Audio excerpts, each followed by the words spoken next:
नमस्कार मित्रों, आपका मेरे चैनल स्टडी विद संध्या में बहुत बहुत स्वागत है। मित्रों, आज मैं आपके लिए विभिन्न प्रतियोगी परीक्षाओं में आने वाले संस्कृत विषय से संबंधित बाणभट्ट कृत कादम्बरी के कथानक और उसके पात्रों से संबंधित महत्वपूर्ण प्रश्न उत्तर लेकर आई हूँ। और बाणभट्ट के जीवन परिचय से संबंधित एक वीडियो मैं बना चुकी हूँ, जो आप मेरी प्लेलिस्ट में जाके दे सकते हैं, क्योंकि वो भी आपकी प्रतियोगी परीक्षा के लिए अत्यंत आवश्यक होगा। और यदि आप चाहेंगे तो मैं इसका लिंक ऐसे डिस्क्रिप्शन में पिन कर दूंगी। तो चलिए शुरू करते हैं। सबसे पहला प्रश्न है, कादम्बरी किसकी रचना है? ये तो बहुत आसान है, ये आप सबको पता है। कादम्बरी बाणभट्ट की रचना है। इनका बहुत ही प्रसिद्ध उपन्यास है। ये कथा विधा की रचना है। बाणभट्ट कि गद्य की रीति क्या है? तो गद्य की रीति क्या है, यानी कि शैली क्या है इनकी? पांचाली। महाकवि बाणभट्ट के गुरु का क्या नाम था? तो उनके गुरु का नाम था वत्स, या वर्ब भी बोलते हैं कहीं कहीं। बाणभट्ट किस सम्राट के सभा पंडित थे? तो बाणभट्ट हर्षवर्धन के सभा पंडित थे। जो कन्नौज के राजा हर्षवर्धन थे, उनके वो सभा पंडित थे। बाणभट्ट किस काल के कवि थे? तो बाणभट्ट सप्तम शताब्दी पूर्वार्ध, यानी कि 7वीं शताब्दी के पूर्वार्ध के कवि थे। क्योंकि कादम्बरी उसी समय लिखी गई थी, इससे ये पता चलता है कि वो 7वीं शताब्दी पूर्वार्ध के कवि थे। आगे देखते हैं। प्रश्न 6, कादम्बरी के प्रारंभ में बाणभट्ट ने कितने श्लोकों की रचना की है? प्रारंभ में 20 श्लोकों की रचना की है, यानी कि जो मंगलाचरण है। कादम्बरी की शैली क्या है? तो कादम्बरी की शैली है पांचाली।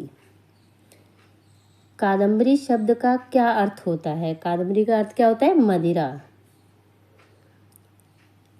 कादम्बरी की कथा कैसी है? तो कादम्बरी की कथा कैसी है? क्योंकि कथा से ही स्पष्ट होता है कि कथा कैसी होती है। कल्पना प्रसूत, यानी कि काल्पनिक होती है। आगे देखते हैं। कादम्बरी का उपजीव्य ग्रंथ कौन सा है? उपजीव्य ग्रंथ यानी कि कादम्बरी जो कथा की प्रेरणा कहाँ से मिली है बाणभट्ट ने? तो वो ली है गुणाढ़ कृत बृहद कथा। गुणाढ़ की जो बृहद कथा है, वहाँ से उन्होंने उनको प्रेरणा मिली है कादम्बरी लिखने की। और जो गुणाढ़ की बृहद कथा है, ये भी बता दूं मैं आपको साथ में, वो पैसाची भाषा में लिखी हुई है। संस्कृत भाषा में नहीं है, वो पैसाची भाषा में लिखी है, जो प्राकृत बोलते हैं। और इसके 2 रचनाकारों ने इसके संस्कृत अनुवाद किए हैं। एक तो क्या है, सोमदेव ने कथा सरित सागर के रूप में, और क्षेमेंद्र ने बृहद कथा मंजरी के रूप में। कादम्बरी और हर्षचरितम में बाण ने किस देवता की स्तुति की है? तो किसकी की है? शिव और विष्णु दोनों देवताओं की स्तुति की है। कादम्बरी किस विधा की रचना है?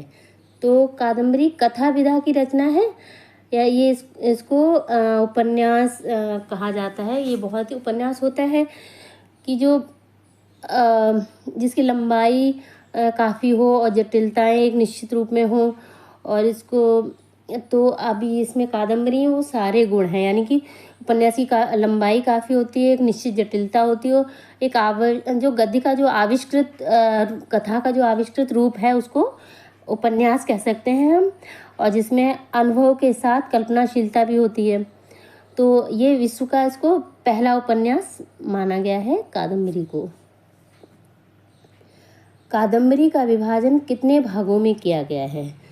तो कादम्बरी का विभाजन 2 भागों में किया गया है, पूर्वार्ध और उत्तरार्ध। कहा जाता है कि पूर्वार्ध बाणभट्ट जी ने लिखा था, और जो उसका उत्तरार्ध था वो उनके पुत्र पुलिन भट्ट या भूषण भट्ट ने लिखा था, उनकी मृत्यु के पश्चात।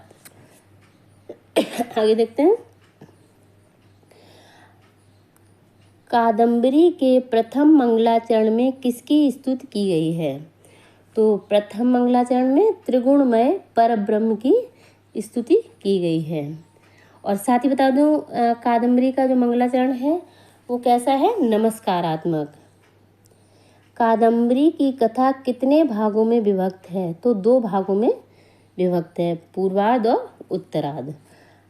कादम्बरी का प्रधान रस क्या है, श्रृंगार रस।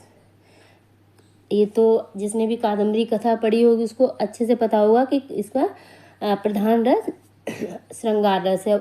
अन्य रस भी साथ साथ में है और श्रृंगार रस के जो संयोग वियोग दोनों उसमें आते हैं।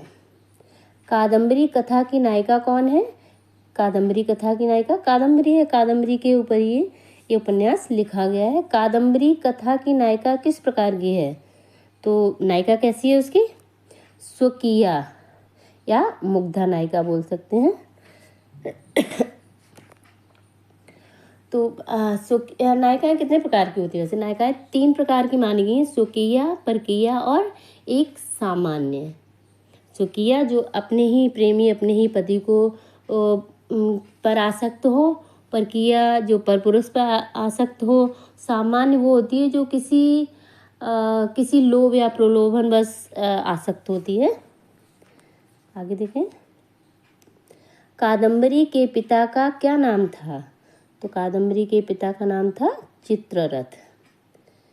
वह किस राज्य के राजा थे, जो चित्ररथ थे वो किस राज्य के राजा थे, वो गंधर्व प्रदेश के राजा थे। कादम्बरी की माता का क्या नाम था, कादम्बरी की माता का नाम था मदिरा। वही उन्होंने अपना ही पर्यायवाची कादम्बरी रख दिया अपनी बेटी का नाम। कादम्बरी की सखी कौन थी, कादम्बरी की सखी थी महाश्वेता। कादम्बरी किससे प्रेम करती थी, तो कादम्बरी चंद्रापीठ से प्रेम करती थी, जो इस कथा का नायक है। अगला प्रश्न, कादम्बरी की सखी का क्या नाम था, तो कादम्बरी की सखी का नाम था मदलेखा। सखी नहीं कहेंगे हम, इसको कहेंगे यहाँ पे सेविका होगा, सेविका, ठीक है। कादम्बरी की सेविका का नाम, यहाँ सेविका कर लीजिएगा। कादम्बरी की सेविका का नाम था मदलेखा। कादम्बरी की सहनायिका कौन है, महाश्वेता। तो इस तरह आपने देखा कादम्बरी के जो पात्रों से संबंधित मैंने आपको कुछ इसमें अभी भाग 1 है, ये भाग 1 में मैंने कुछ आपको उनके परिचय दिए हैं। अभी आपको नायिका का परिचय मिला है और कादम्बरी कथानक से संबंधित कुछ परिचय मिला है, और इसके बाद मैं दूसरा भाग लेके आऊँगी जिसमें अन्य पात्रों के भी परिचय होंगे। और उन पात्रों के सबके परिचय अगर आप ये वीडियो देख लेंगे मेरे, तो आपको परिचय याद करने की ज़रूरत ही नहीं पड़ेगी, क्योंकि इन्हीं में से सारे आपको मिल जाएंगे। यदि आपको मेरा ये वीडियो पसंद आए तो कृपया लाइक करें, शेयर करें और मेरे चैनल को सब्सक्राइब करें। धन्यवाद।